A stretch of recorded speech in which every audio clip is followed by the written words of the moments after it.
Hello दोस्तों, आप लोग कैसे हो। आई होप आप लोग अच्छे होंगे और अच्छी तरीके से पढ़ाई भी कर रहे होंगे।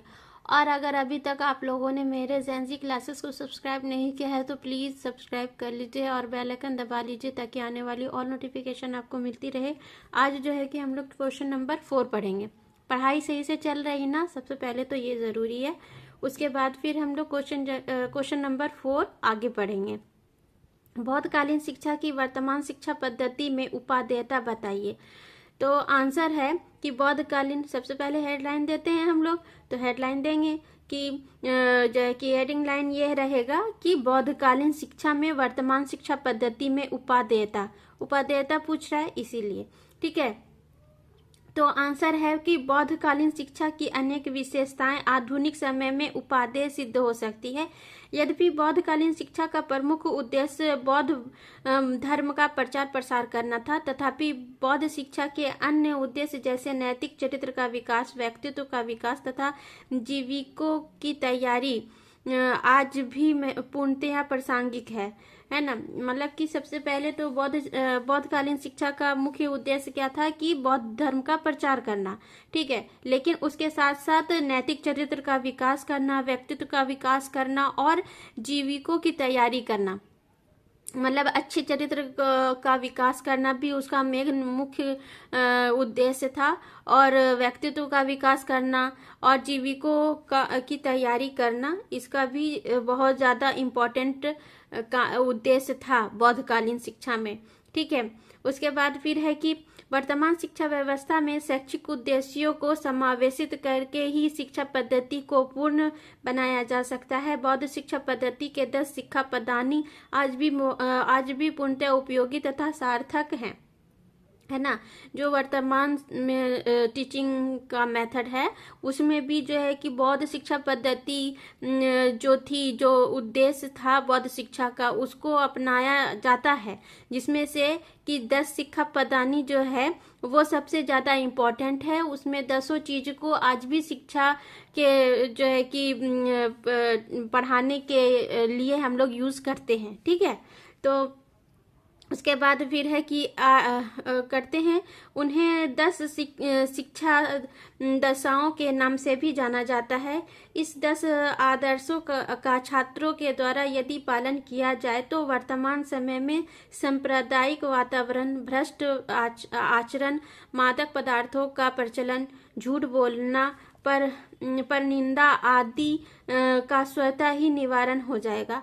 बौद्धकालीन छात्र अध्यापक संबंधों को यदि पुनर्जीवित किया जाए तो वर्तमान शिक्षा संस्थाओं में दिन प्रतिदिन होने वाली हड़ताल, बंद, उपद्रव, शिक्षकों के साथ होने वाली अभद्रता, छात्र दंगे आदि स्वतः ही बंद हो जाएंगे।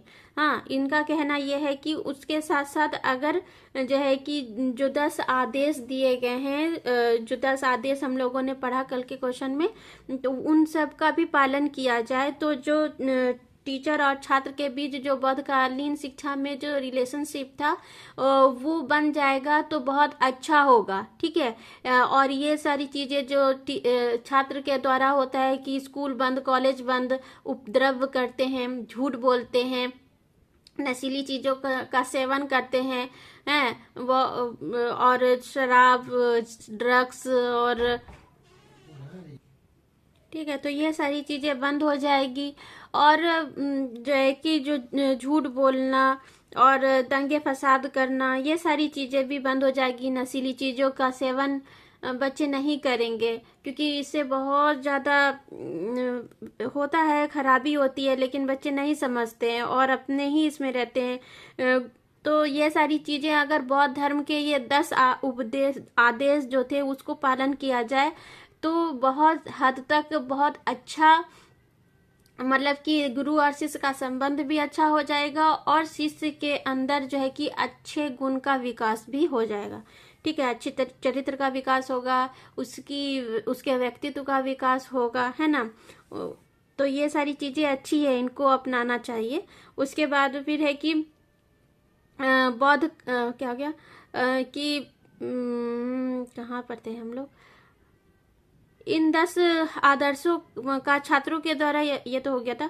बौद्धकालीन छात्र अध्यापक संबंधों को यदि पुनर्जीवित किया जाए तो वर्तमान शिक्षा संस्थाओं में दिन प्रतिदिन होने वाली हड़ताल, बंद, उपद्रव, ये भी हो गया था, लेकिन हम फिर से पढ़ रहे हैं कि उपद्रव, शिक्षकों के साथ होने वाली अभद्रता, छात्र दंगे आदि स्वतः ही बंद हो जाएंगे। इसमें कोई संदेह नहीं कि बौद्ध शिक्षा की कुछ विशेषताएं आज भी प्रासंगिक है ना। बौद्धकालीन शिक्षा के उद्देश्यों छात्र अध्यापक संबंध, 10 शिक्षा पद, नैतिक विकास, गुरु श्रद्धा, निर्वाण प्राप्ति की शिक्षा, निर्वाण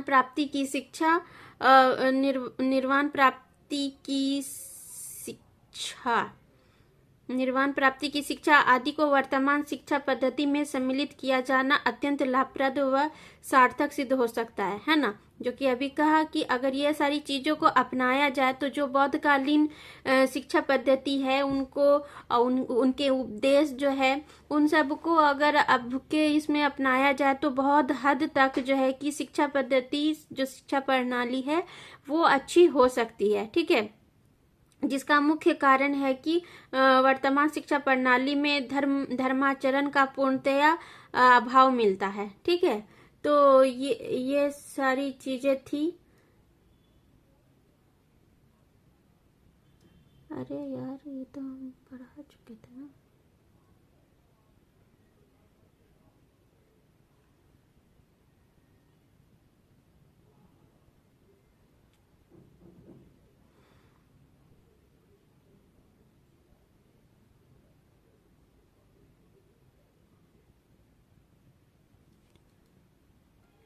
ठीक है, तो ये सारी चीजें अगर अभी के युग में, अभी के आधुनिक काल में अपनाया जाए तो बहुत हद तक जो है कि शिक्षा पद्धति, जो शिक्षा का जो तरीका है वो बहुत अच्छा हो जाएगा। छात्र और शिक्षक के बीच का संबंध भी अच्छा होगा, छात्र भी अच्छे मतलब लाइन पर चलेंगे, उनको भी अच्छे आचरण का, अच्छे अपने चरित्र को विकास करने का, अपने व्यक्तित्व को विकास करने का, अपने अंदर अच्छी चीजों को विकसित करने का जो है कि मतलब कि पता चलेगा कि कैसे क्या करना होता है। कभी कभी होता है कि इसी वजह से, क्योंकि छात्र और शिक्षक के बीच जो संबंध अभी आधुनिक शिक्षा प्रणाली में नहीं है, तो इसके वजह से जो है कि छात्र अपनी मनमानी करने लगते हैं, तोड़ फोड़, और जो है कि क्या बोलते, बंद करना, उपद्रव मचाना और हड़ताल करना, टीचर की बेइज्जती करना, ये सारी चीजें करने लगते हैं।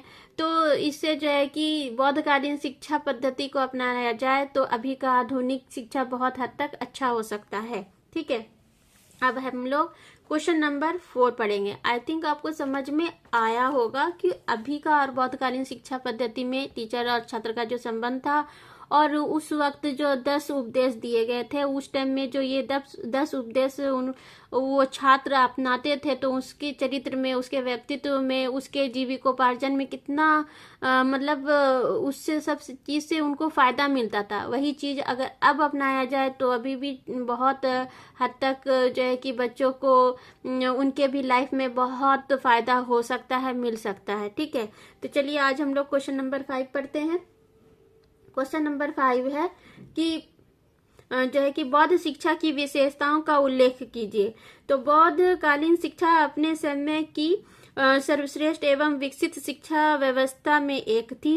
बौद्धकालीन शिक्षा व्यवस्था अंतर्राष्ट्रीय स्तर की शिक्षा व्यवस्था से युक्त थी। ठीक है, मतलब कि बौद्धकालीन शिक्षा जो थी वो अंतर्राष्ट्रीय स्तर की शिक्षा की व्यवस्था से युक्त थी। मतलब जो इंटरनेशनल शिक्षा होती है, एजुकेशन होता है, कई हद तक उससे मिलती जुलती थी, क्योंकि उन लोग बहुत एडवांस लेवल का पढ़ाई करते हैं। ठीक है, तो ये वो जो बौद्धकालीन शिक्षा थी वो भी बहुत एडवांस थी। ठीक है, उस सबसे ज्यादा तो बच्चों के चरित्र को और अच्छे करने के लिए उसके अंदर अच्छे व्यक्तित्व को, अच्छे गुण को विकसित करना सबसे ज्यादा बच्चे के अंदर जरूरी होता है, और वही काम बौद्धकालीन शिक्षा में होता था।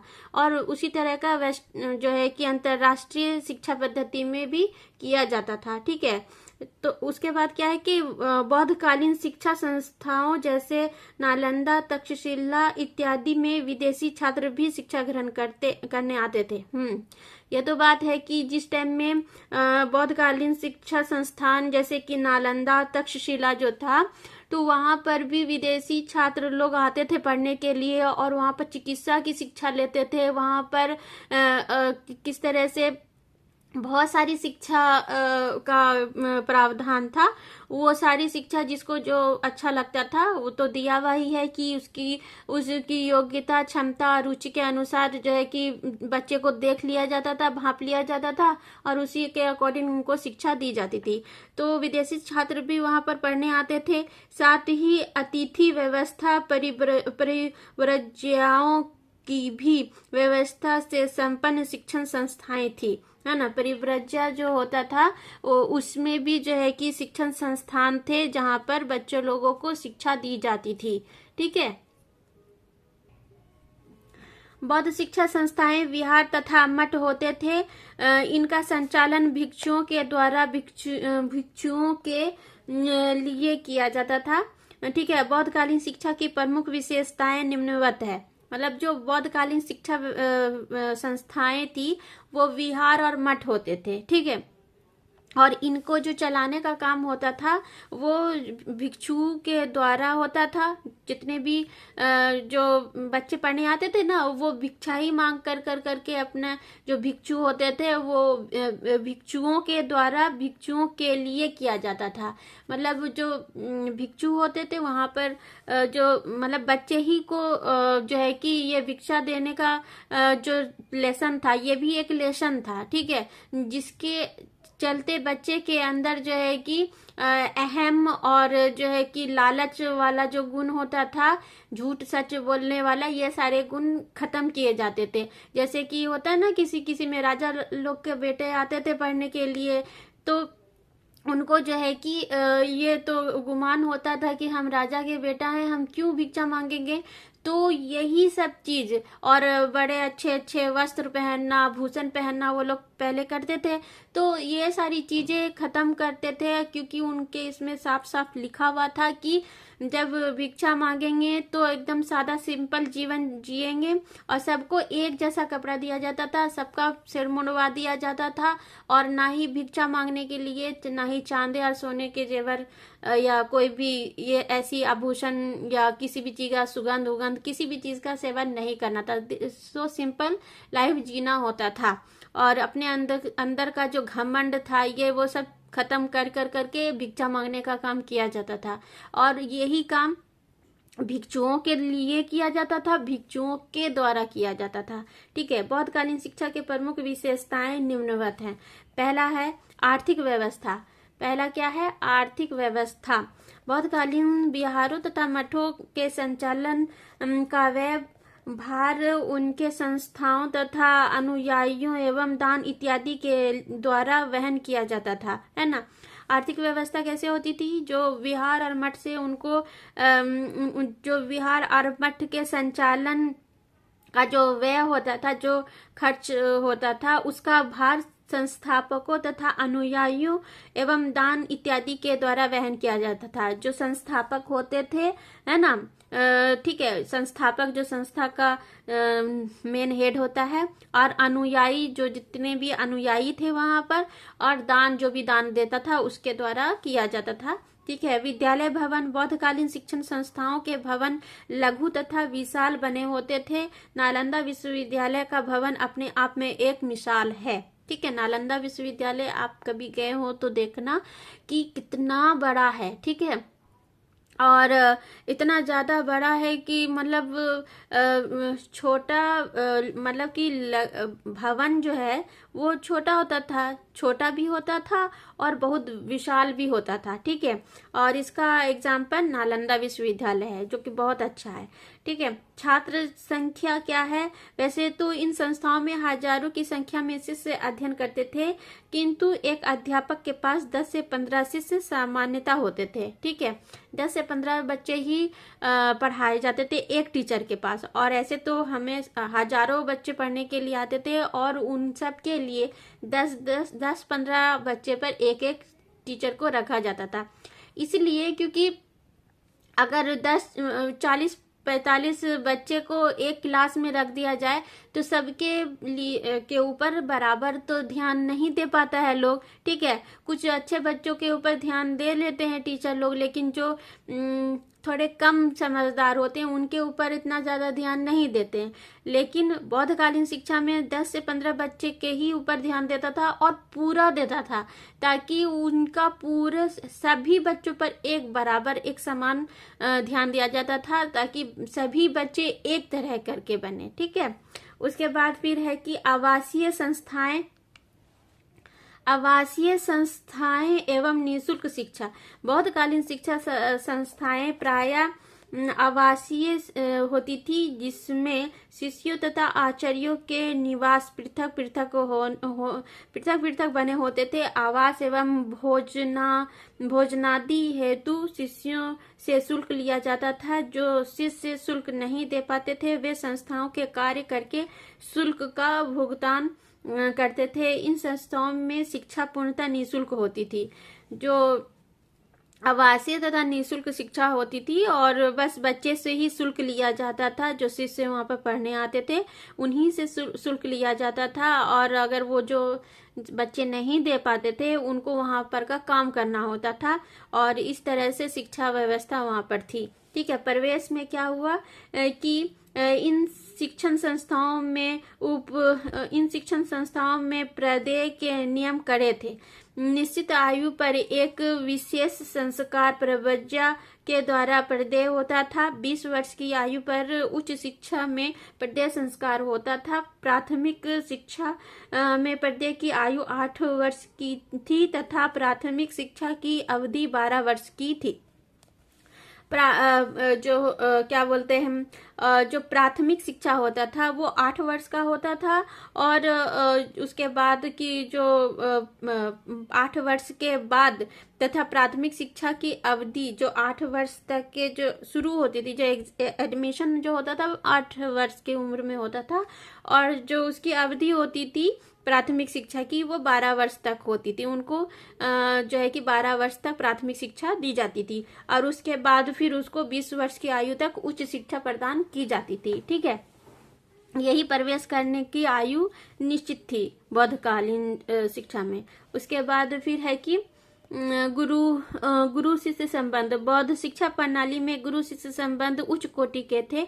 गुरु शिष्य का संबंध परस्पर श्रद्धा एवं प्रेम पर आधारित था। छात्र के प्रति सद्भाव रखना तथा गुरु के प्रति श्रद्धा रखना, परस्पर एक दूसरे के प्रति दायित्व मानकर पालन करते थे। गुरु शिष्य की हर प्रकार से देखभाल करते थे। वही शिष्य गुरु के प्रति सेवा भाव करते थे। वही शिष्य गुरु के प्रति सेवा भाव रखते थे। मतलब गुरु और शिष्य का जो संबंध था वो तो हमने पहले भी पढ़ा कि मतलब जो शिष्य थे वो गुरु को अपने पिता के समान समझते थे, और जो गुरु थे वो शिष्य को अपने बच्चे के समान समझते थे।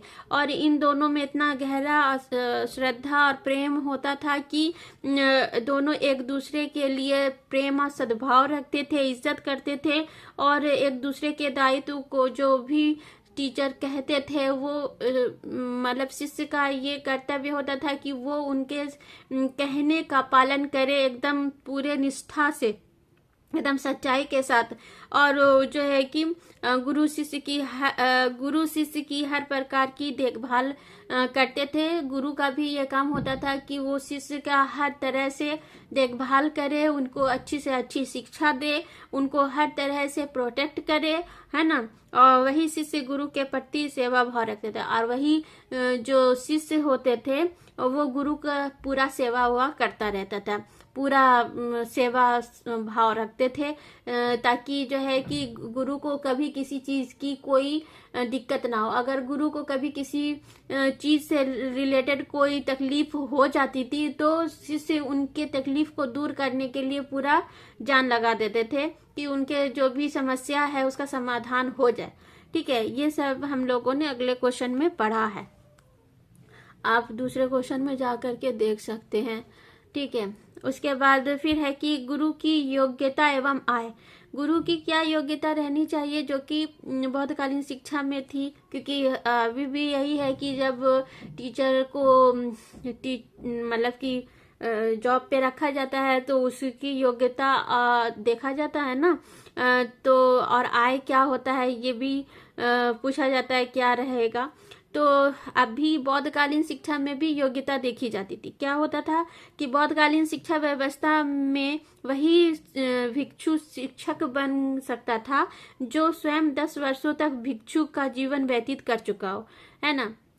हर भिक्षु ही होता था जो 10 वर्ष तक भिक्षु का जीवन व्यतीत कर चुका होता था, वही आगे चल कर के शिक्षक बन जाता था और अपने छोटे बच्चों को फिर वो उस तरह से शिक्षा देना शुरू कर देता था, भिक्षा मांगने का और अच्छे मतलब पढ़ाई का। ठीक है। शुद्ध आचरण, पवित्र जीवन एवं विचार गुरु के आवश्यक गुण थे। शिक्षकों को वेतन देने का प्रावधान नहीं था। गुरु के दैनिक जीवन की आवश्यकताओं की पूर्ति छात्र ही उसकी आय मानी जाती थी, है ना। गुरु के दैनिक जीवन की जो आवश्यकताएं होती थी, जो भी रोजमर्रा की जो भी आवश्यकताएं होती थी गुरु की, वही उसको उसकी जो पूर्ति शिष्य के द्वारा कराया जाता था, है ना, वही उसकी आय होती मानी जाती थी। ठीक है।